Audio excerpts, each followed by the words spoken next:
Midday health news today. If your seasonal allergies have started up early this year, you're not the only one. Climate change is causing spring allergies to start earlier and last longer. ABC's chief climate correspondent, Ginger Z, has the details.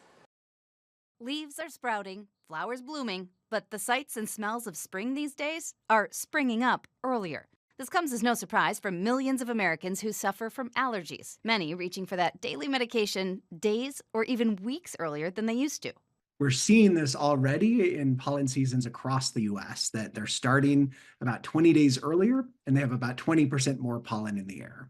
Dr. William Anderegg from the University of Utah says that warming temperatures amplified by climate change are to blame.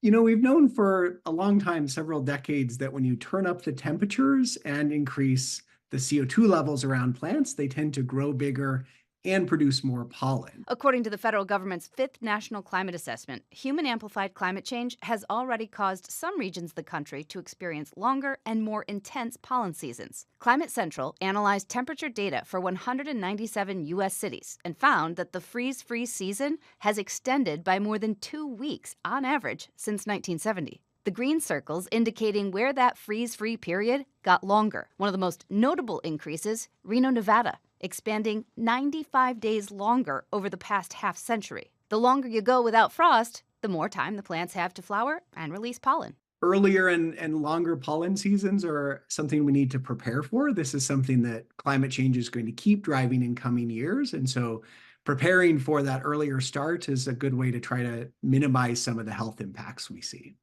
With this Climate Minute, I'm Ginger Z. When pollen counts are high, experts at the Mayo Clinic suggest taking allergy medication before the symptoms start. They also say it's best to stay inside with the windows closed and use a HEPA filter. If you do go outside, try wearing a face mask and shower afterward to rinse the pollen from your skin and hair.